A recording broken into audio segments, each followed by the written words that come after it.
Crafting an e-commerce strategy.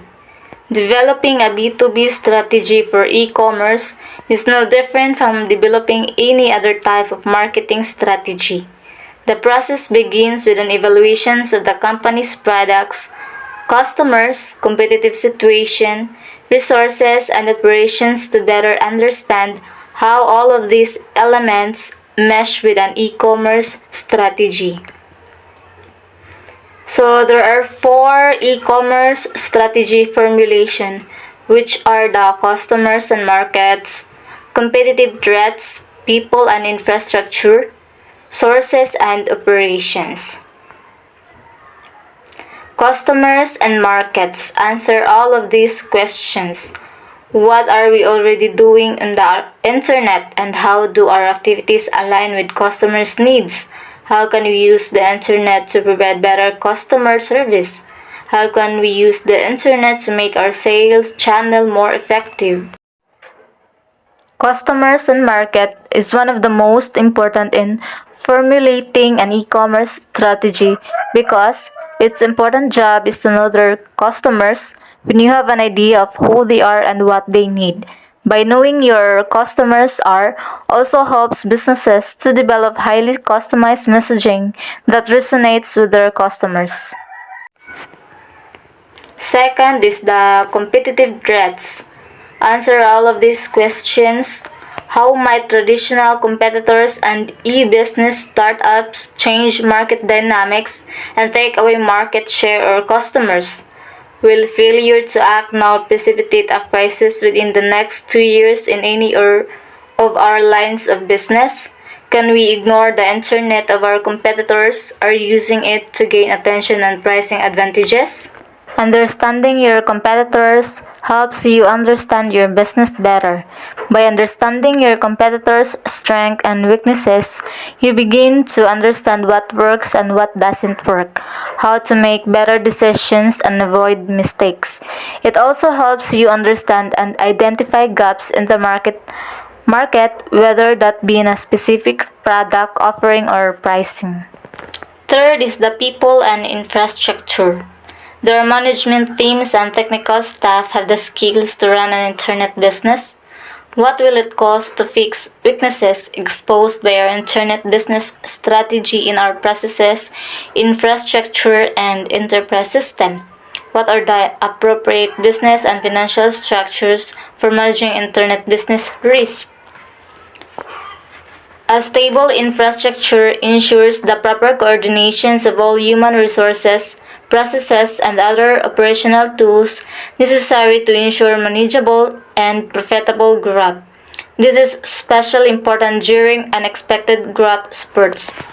People are the most important part of an organization. Giving them the right tools to succeed is paramount, but it's also a business. Having a solution that can meet the needs of employees and the business at the same time will synchronize their goals and lead to happier and more effective works. Lastly, the sources and operations. Are we blinding ourselves by making assumptions based on our old way of doing business that doesn't fit with the internet? What are the internet relevant models that match ours, threaten us, or suitable ways to conduct business? How can we use the internet to make supply chains more efficient? How can we use the internet to lower our operating costs? And how long will it? By answering these questions, helps the business marketing manage to carefully define what the firm hopes to accomplish on an e-commerce strategy and to assess several important sources issues associated with implementing the strategy. Some business marketers find that e-commerce is before so sophisticated and technical that they need assistance in both creating and in managing their e-commerce efforts. As a result, many third-party companies have emerged to provide sophisticated solutions to e-commerce applications, and business marketers may finding outsourcing an effective strategy. One of the key roles of marketing operations is to help to define companies' long-term goals and then provide the oversight necessary to keep a company on course. This involves everything from making sure the company is following through on marketing strategy to ensuring a strong return on investments. Next is delineating e-commerce objectives.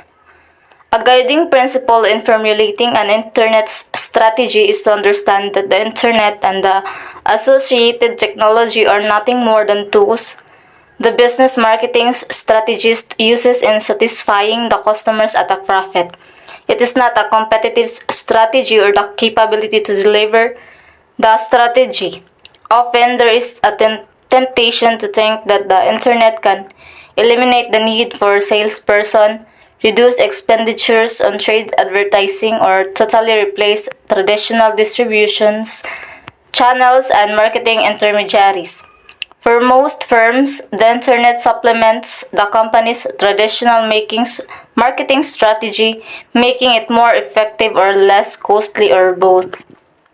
So, delineating objectives in the channel area, for example, many companies find it beneficial to use the web to support their dealers' e-business efforts by providing web-based information to them, offering web co-op advertising dollars and allowing the dealers to build a front-end sites on the company site.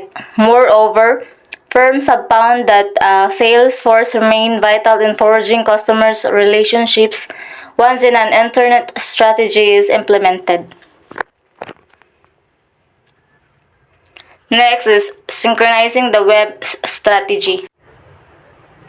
Just as important as enhancing effectiveness and efficiency, the internet is often used to reach an entirely new or different target market. Many experts consider Dell the poster child for business-to-business e-commerce because of its legendary success in controlling cost effectively by providing custom-designed personal computers through the internet.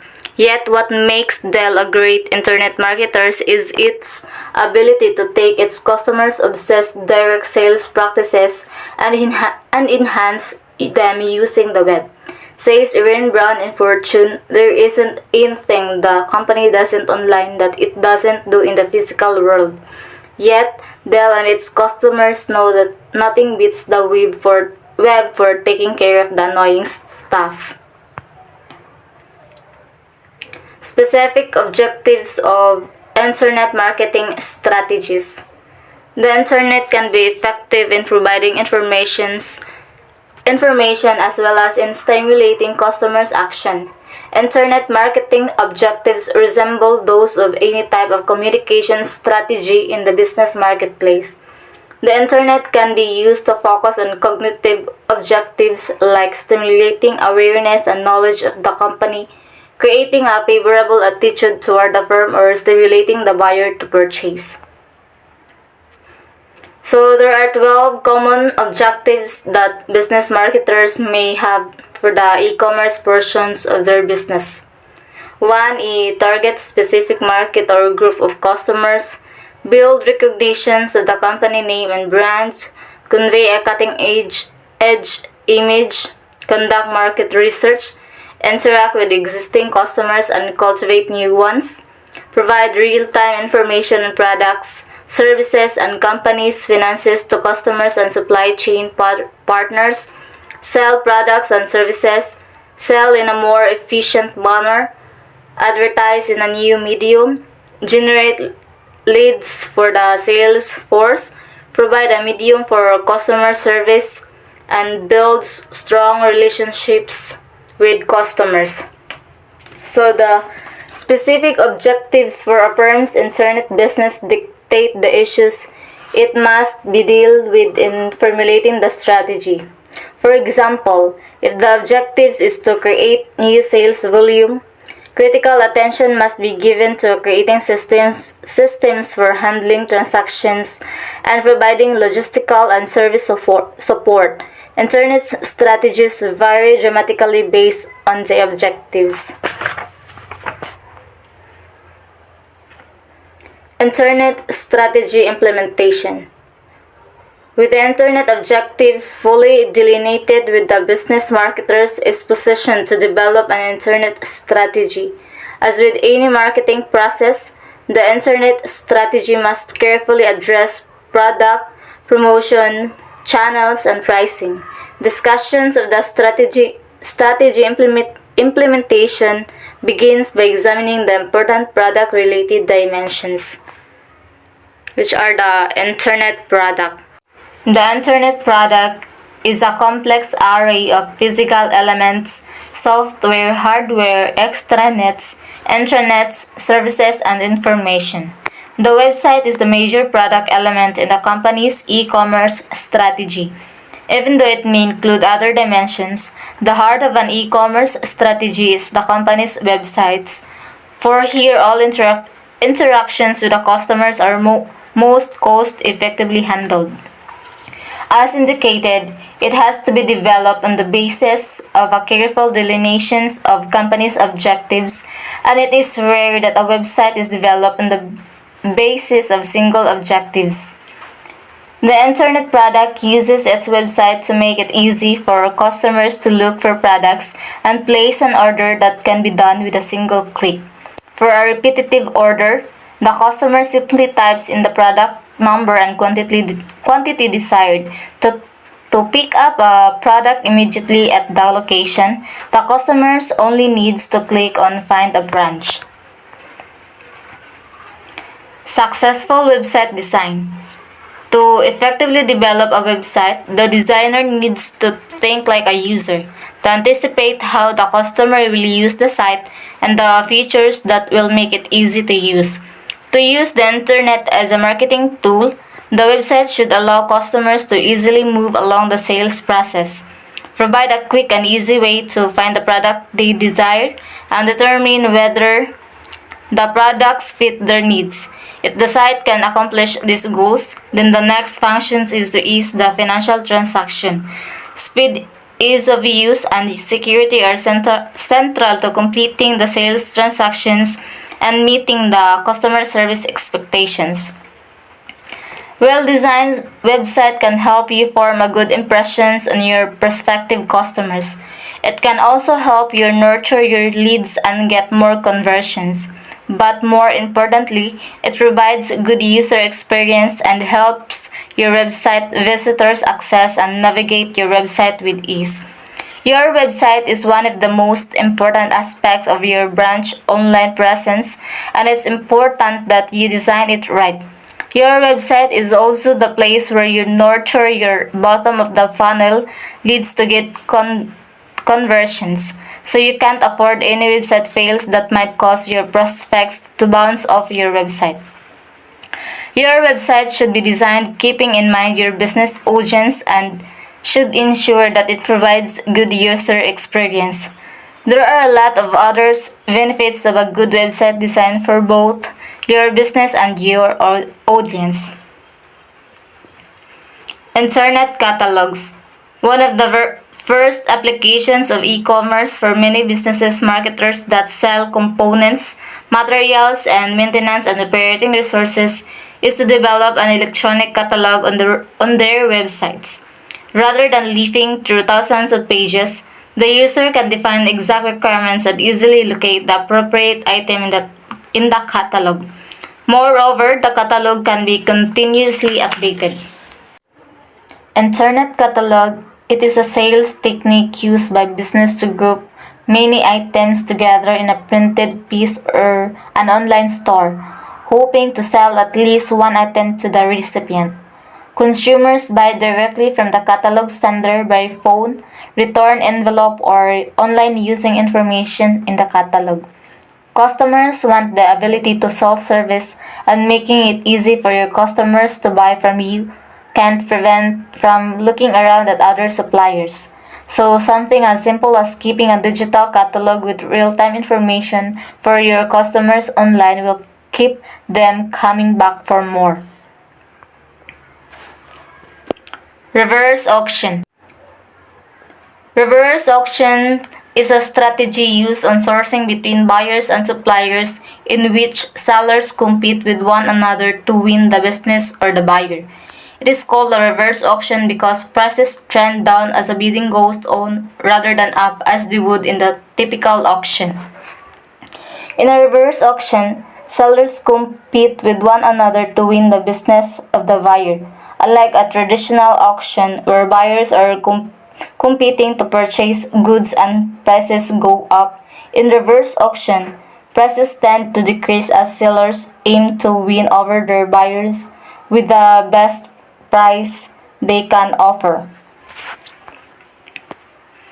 Next is the private exchanges.